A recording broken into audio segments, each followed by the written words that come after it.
Ito ang top 5 na best smartphones na marerecommend ko ngayong second quarter ng 2024. Magmula sa 4,499 pesos hanggang 9,999. Napili ko ang mga to dahil sa magandang chipset at syempre yung value for money.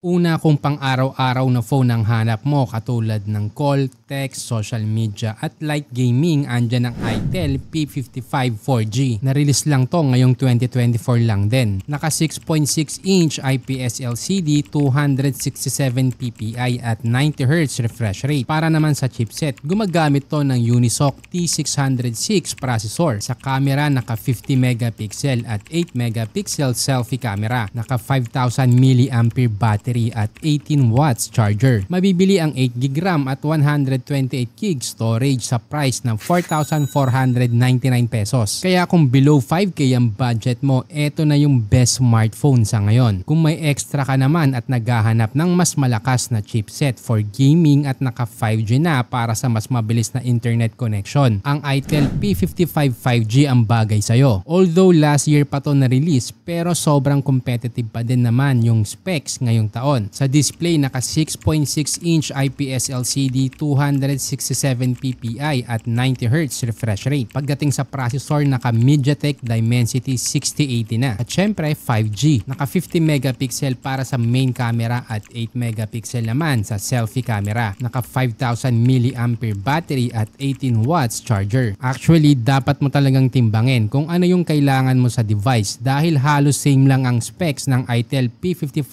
4G at Itel P55 5G. Ang pinagkaiba lang is yung chipset dahil mas malakas ang P55 5G at syempre 5G connection na siya, pero mas mababa naman yung RAM compare sa 4G version. Sa number 3, andyan ang Itel RS4. Bagong-bago lang din to, nakaka-release lang ngayong April 2024. Sa display, naka 6.56 inch IPS LCD, 269 ppi at 120Hz refresh rate. Gumagamit ng MediaTek Helio G99 Ultimate. Naka 50 megapixel main camera at 8 megapixel selfie camera. Para naman sa battery, naka 5,000 mAh at 45 watts charger. May SRP na 6,299 pesos ang 8GB RAM at 128GB storage. Kung chipset ang pag-uusapan, halos magkasing lakas lang sila ng P55 5G pero mas mataas naman ang refresh rate at charger nito. Dahil nga 1 year na tayo, mamimigay ako ng 200 Gcash. Make sure lang na mag-subscribe at i-comment kung taga ang city or province ka. At i-announce ko ang winner sa June 30 kaya may chance ka pa. Sa ating number 4, na-release to last year pero sobrang ganda pa din ng specs. Walang iba kundi ang Tecno Pova 5 Pro 5G. Para sa display, naka 6.78 inch IPS LCD, 393 ppi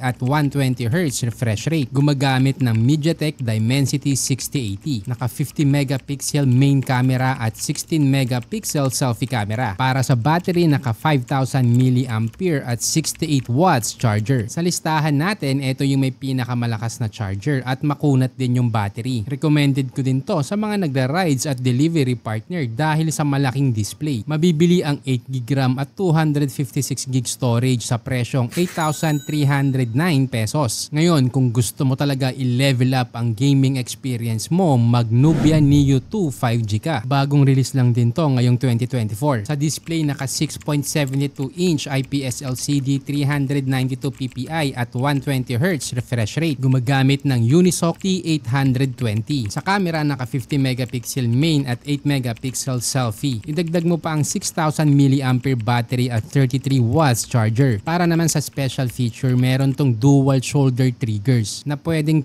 i-customize at mag-add ng designated function. Malaking advantage to lalo na kung naglalaro ka ng FPS games katulad ng CODM o PUBG. Kung chipset naman ang pag-uusapan, mas malakas ng konti ito kumpara sa Tecno Pova 5 Pro at 6 Pro. May SRP na 9,999 pesos para sa 8GB RAM at 256GB storage. By the way, nilagay ko na din sa description yung mga links kung saan mo to mabibili at official yan. Huwag mo din kalimutang mag-subscribe kung nakatulong at nakitaan mo ng value ang video na to.